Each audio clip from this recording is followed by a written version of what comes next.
On Amazon.com, and you remember this started as a bookstore, an online bookstore. It's the biggest bookstore in the world. They have everything. There's nothing you can't find on Amazon, including used books. So if you were to go onto Amazon to read books by a man who is in the news and whose ideas are directly bearing on world events, you look for a guy called Alexander Dugin. Dugin is one of Russia's most famous authors and political philosophers. He doesn't work for the government. He doesn't work for Vladimir Putin. He's just a philosopher. So if you're interested in, like, what are they thinking over there, you would search Dugin's author page on Amazon, but you would not find any results. Really? Kind of a big author to be left off Amazon. So we reached out to Amazon to ask, why can't we find any books by this guy? And then we realized because he's been banned from Amazon. So then we asked Amazon for a list of all books and authors who've been banned from their platform. And they wouldn't give it to us. So we went back and forth, and finally Amazon provided a 6-word response, and we're quoting. Amazon complies with all applicable laws. Applicable laws? Well, in the United States, there are no laws against publishing books because we have the First Amendment. The government can never, under any circumstances, censor any book, period, or anything that you have to say, period, because that's the core of our Bill of Rights. Then we learned that Amazon and the Justice Department were ignoring our Bill of Rights. Amazon apparently based this decision on a Treasury Department designation concerning, quote, disinformation. And that designation applies not only to Dugin, but also to his family, though not to his daughter, who was murdered recently by the Ukrainian government. But we're not allowed to say that. What did she do wrong? Well, I guess she said the wrong thing, but that's cool because they're fighting for freedom. But that's not the point. The point is, in our country, which is very different from Ukraine, we're allowed to read whatever we want. But we can't now because the Biden administration is demanding that the biggest bookseller in the world censor books that they disagree with. And Amazon complies without asking any questions. Now, this is as clear a violation as the First Amendment as you could concoct in a law school class. So then we reach out to the Treasury Department. Did this really happen? Yeah, it did. They essentially confirmed it. Quote, we don't comment on possible enforcement matters, but the Treasury Department continues to vigorously enforce Russia-related sanctions. Oh, really? There is no legal basis for ever censoring any book if you're the U.S. government. That is not allowed. That's the main thing that's not allowed in this country, period. We don't care who wrote the book. You're allowed to read it. You can read any book you want. You're an American. And if you cease to be able to read any book you want, it doesn't matter if you're an American, because you're just a serf. Well, Amazon has refused to provide us with a list of the other books they are banning, but they clearly are banning a lot of different books. And why can't we know what those books are? We're going to continue to look into this. And if there are any legal challenges to the book banning, which is one click from book burning, we hope there are legal challenges. We'll let you know about those as well. So the most recent New York Times poll shows that a grand total of 5% of Americans think abortion is the most important issue. And by the way, that's for and against, pro-lifers and pro-choicers. So it's not the most important issue in a country that is actually crumbling before our eyes and whose economy is in deep, deep peril. We're in the middle of a recession. But Democrats talk only about abortion. And in fact, they're tying the economy to abortion. They're now arguing explicitly, because this moment couldn't get darker than it already is. When Jason Whitlock calls it demonic, at first we kind of laugh. We're not laughing anymore. This is. They're saying now that abortion is the solution to the economic disaster that they have created. And they're not being coy about it. They're just saying it. This summer, Janet Yellen, the Treasury Secretary, said abortion is good. It's an affirmative good because it keeps more women chained to their jobs in office buildings. And that improves GDP. Stop reproducing! Get back to work! Citibank needs you! HR department calling. Have an abortion. Okay. That's not dystopian or anything. So then on Morning Joe, also on MSNBC, Stacey Abrams showed up. She's the current governor of Georgia in her mind, but still running for governor again, and thank heaven losing, offered another benefit of abortion. She explained with a straight face that if you kill your children, it's going to be a lot easier to afford gas at the pump. But while abortion is an issue, it nowhere reaches the level of interest of voters in terms of the cost of gas, food, bread, milk, things like that. What can a governor, what could you do as governor to alleviate the concerns of Georgia voters about those livability, daily, hourly issues that they're confronted with? But let's be clear. Having children is why you're worried about your price for gas. It's why you're concerned about how much food costs. Children are their problem. Oh, Get it's rid your of them. fault for having children. Should have aborted Get back them. to Citibank. What? Get rid of Stacey those Abrams, who's not kids. married and has no children, lives only for herself, has contempt for people who dare to have children. We can just import those. Don't have your own. And if you had children, maybe you're the one to blame. Probably For the white gas children prices are you the can't ones afford. causing the problem. So you get a politician who Stupid says white stuff like children. that, and you've got something to talk about. By the way, she's welcome on this show any day of the week. But reporters, including the one who was moderating the gubernatorial debate in Georgia this week, decided not to ask about this. Watch this. Watch this bag of jello. Chuck Williams, with a local news station, asked Stacey Abrams. He didn't really ask, actually. This is like this is throne sniffing disguised as a question. And this is real. This is not a deep fake. This is an actual question from Chuck Williams, which cannot really be his real name. Watch this. Ms. Abrams, public opinion polls in our state show support for the right to abortion, Medicaid expansion, and banning assault weapons. You are on the side of public opinion in each of these issues, yet you are behind in almost every poll. Why? So, since you're Jesus, does it shock you that a prophet gets no respect in his hometown? Stacey Abrams, beautiful, brilliant. Molly Hemingway is beautiful and brilliant as well, but she doesn't expect to be sucked up to. She's the editor-in-chief of the Federalist. She joins us. I'm sorry, these are serious topics, but watching Chuck Williams, if that's his real name, ask a question like that is, needed levity. Why isn't anyone asking Stacey Abrams while she's telling people who are upset about gas prices to go ahead and kill their kids? That seems like a real question. Yeah, it does seem, it is worth remembering that Stacey Abrams was put forth as the rising star of the Democrat Party. And here you have this moderator claiming that she's on the side of public opinion, but quite clearly, even Georgia voters are rejecting this, even though they were told that she is, she's the great hope for the Democrat Party. She has a track record of saying very bizarre things about children. She said, it even went on from that MSNBC segment that inflation is the reason why people need to have abortions, that they, suggesting that killing unborn children is a solution to abortion, rather than offering ideas about what could be done differently through the Democratic Party agenda. She previously denied scientific reality about when children are conceived. She also claimed that ultrasound technology, which enables you to hear your unborn child's heartbeat, it's one of the first things you get to do when you're pregnant. It's very cool. She said that it was a manufactured sound and that it was a patriarchal plot to control women. I mean, she has really Wow. weird issues on this, and I think Georgia voters are rejecting them. A I mean, manufactured UKB, sound. there are a lot of, I'm not one of them, but there are a million decent people who are, quote, A pro-choice. speaker is manufactured But you gotta sound when you think listen being to pro-choice it is very from your different from having some stereo. politicians say, stop complaining and have an abortion. Like, it's your fault for having children. I mean, that is so As long as it's not anti-human. live, it's a so manufactured evil. sound. I can't even believe that pro-choice people are for that, are they? I do think she kind of represents the id of the Democrat Party right now. They have put a lot into this idea that abortion is the number one thing that they want to offer people as their closing argument. It is not the wisest thing, given that American opinion is actually pretty mixed on this, but something like 75% of Americans seek at least some protection for unborn children and their mothers. And you've seen it in states across the country. Democrat candidates are refusing to say that they would support any protection for unborn children, no matter how, no matter if we're talking about the third trimester, or if we're talking about protecting children from being killed for being the wrong sex or for having minor defects. Democrats are saying that they will not support any protections, and that's not just Stacey Abrams, that's pretty much nationwide for a lot of Democrat candidates. Yeah. It's so foolish and sad. Ask anyone over 50, what matters in your life. It's not your stupid job. Well, I'm governor of Georgia. Who cares? It's your children, right? We're stripping meaning from people's lives, and this is really not good. I would say, Amen. Molly Man, Hemingway. it's such a bizarre No, party thank you. anymore. So they've been telling us for years, the people who lecture you about what's right and wrong, that the hallmark of a dictatorship is a government that goes after journalists. So then they went after James O'Keefe. The FBI showed up at his apartment with guns, and we kind of ignored that because just James O'Keefe. Then the Bureau raided a former ABC producer who is now missing. For real. That story's straight ahead.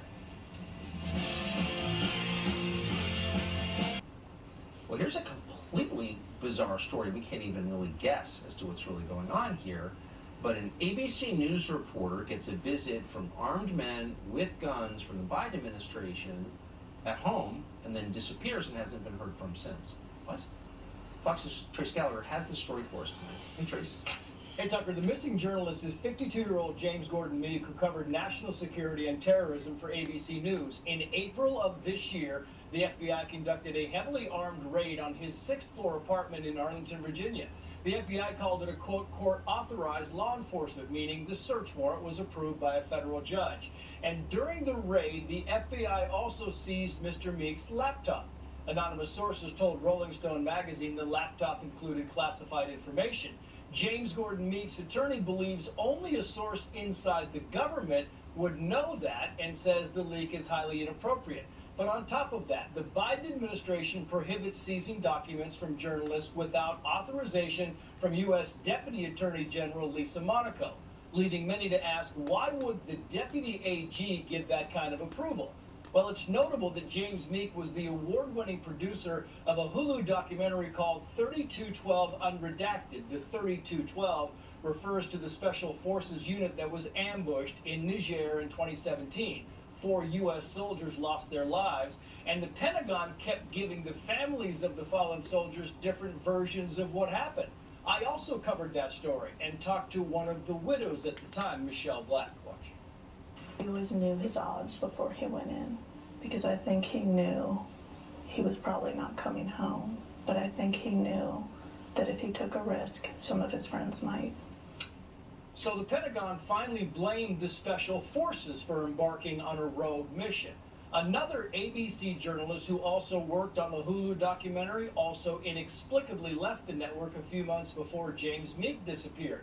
So as for Meek being raided by the FBI, having his documents seized, never being charged, and disappearing, we asked ABC News why they or correspondents like Jonathan Karl are not covering this.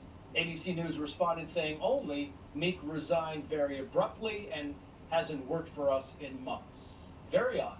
Tucker. Yeah, that's a really weird story. Maybe there's a normal explanation for it. Hard to see what it might be. Yeah. Trace Gallagher, host of Fox News at Night, right here, midnight Eastern. We're always grateful to have you on the show. Thank you. Thank you, Tucker. So there's zero scientific basis for sexually mutilating children. But some guy dressed like a woman in a military uniform he did not earn, who works for Joe Biden, says it doesn't matter. Voters should just shut up and do what the experts say. Watch. It's very important to note that the fact that the appropriateness of a range of medical treatments, evaluations, and treatments of people who are transgender and transgender youth is thoroughly grounded in medical research. And we do not need state laws and actions that dictate principles of transgender medical care by us, pediatric experts. It's just absolute cartoon world. And the cost is destroying the lives of children. Almost nobody's saying a word about it, certainly not in journalism. One of the few who is Matt Walsh at Daily Wire. After his reporting on the sexual mutilation of children has been occurring at Vanderbilt University Medical Center, Vanderbilt reluctantly halted its so-called gender-affirming surgeries for minors. It's genital mutilation. This Friday, Matt Walsh is hosting the Rally to End Child Mutilation. He's the host of the Matt Walsh Show, and we're happy to have him join us tonight. Matt, thanks so much for coming on. So, this is still going on in the state of Tennessee, do you believe? I think so. Well, you know, the thing is, Vanderbilt is was the hub for it, but there are other places. Like, you know, you could go to, there are plastic surgeons, for example, who do double mastectomies on teenage girls. So there are many different so-called medical institutions that do these sorts of procedures. But we've also heard, Daily Wire did a report today that insiders within Vanderbilt expressing their own concern off the record that, yeah, they've put a pause on these procedures, but they're planning to start it up again, or they will if they can get away with it, which is why we can't rely on these institutions to police themselves. There have to be laws. No. And I think most Americans, when they hear about this, they're shocked to find out that there aren't already laws, you know, banning doctors from doing cosmetic double mastectomies on teenage girls, or sterilizing and castrating kids. You know, it's crazy that there aren't already laws, but there aren't in most states. And so that's what we're calling for in Tennessee. Although I will say, look, the fact that Vanderbilt was even willing to put a pause on these procedures, this is an example of pressure from the right causing a left-wing institution to cave, at least temporarily, and that is significant in its own right, but of course we're not going to just rely on them to continue on their own. No, I mean, if a country that can't even ban the genital mutilation of its own children, you know, like, can a country like that continue even? And by the way, you're the one who uncovered the videotape that showed Vanderbilt was doing this for the money. Right.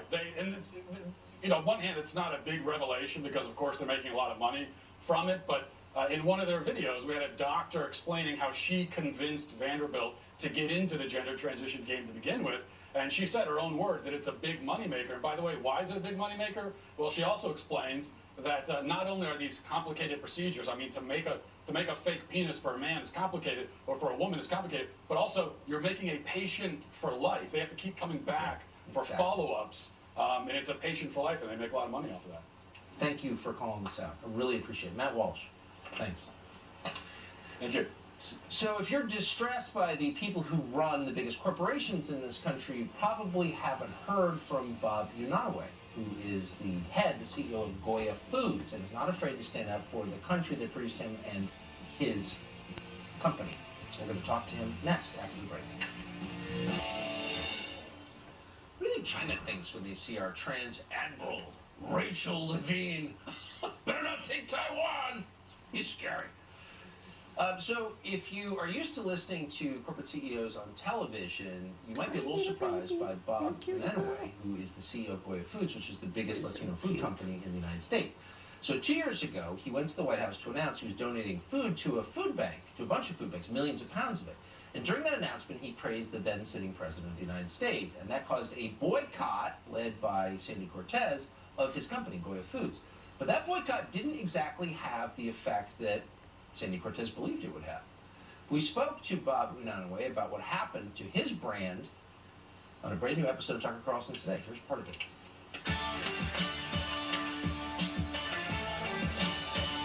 The way I grew up with a work ethic and faith in God, I see that deteriorating, and I can't stay silent about that.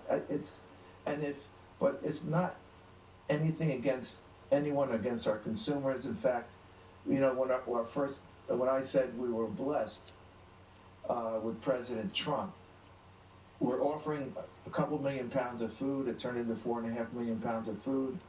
I was made a commissioner in the White House Commission on Hispanic Prosperity, but I was there to offer food to a country that had none. The food banks were empty. And I sat there and I said, you know, President Trump was a builder, and I said, no, that we were blessed. And the Holy Spirit put those words on my lips. And it gave me a platform. All of a sudden, for saying we're blessed, it put me on all these programs. I pissed off a bunch of elites, woke people who are not really, I mean, AOC, she's technically Latina. I don't think she speaks Spanish or anything, but, and she's, God bless her, she's a young kid, she doesn't know better. But the reaction we got was from Julian Castro, Lin-Manuel Miranda, AOC, was boycott. And of course, you're allowed to boycott a company, but you can't promote it, like when President Trump was on the resolution desk, or Ivanka held a can of black beans. So you're allowed to boycott, you're not allowed to support. But it was the greatest thing, because we never lost our core business. You know, we sell to the masses. We sell rice and beans. Rice has protein, fiber, antioxidants, phytonutrients. You combine with rice, you get a complete protein. It's very healthy, and it's the main staple of our consumers. And it's not the elites that are, I mean, if we lost $3 from these elites, but we kept our core. And Tucker, around, I go anywhere, and people say, hey, you know, I like what you said, and I started buying your products. People came up to me, I don't even know how to buy what to do with your products, but I bought them anyway. So I said, and when I gave it away, I said, don't give it away, try it, you'll like it. We were doing so good that after AOC threatened to boycott us, and we did so well, we made her Employee of the Month for raising sales so dramatically. Goya Foods, amazing. The country's changing. Tomorrow morning on Fox Nation, you can see that. We'll be right back. 9/11 was definitely a driving force for me to join the military.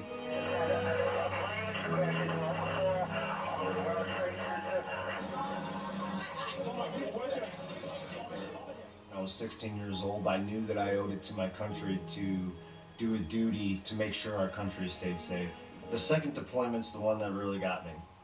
When I was in charge of a squad, I had 12 men under me, and it was hard every day to go out and get shot at and come back and then have to tell them we were going back to the same area. It was March 26, 2010.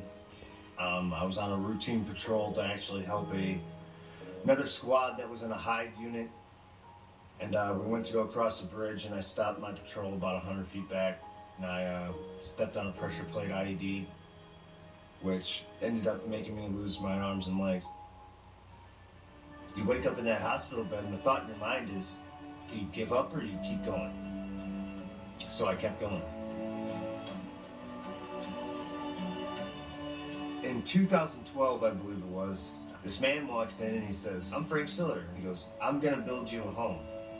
I didn't know who was gonna take care of me and my family. I didn't know people cared like this. To know that there's people out there like Tunnel to Towers Foundation that want to do things for veterans is, it's quite emotional. I don't know where I'd be without this smart home. They try to make the home customized to your needs.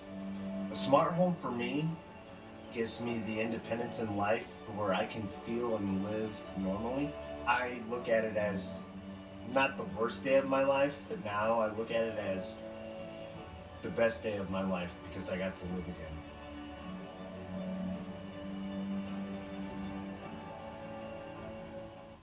Introducing. Holy smokes, we're out of time. How'd that happen? We'll be back tomorrow. Tomorrow's Thursday, so you'll see us at 8 p.m. then. Here's Sean.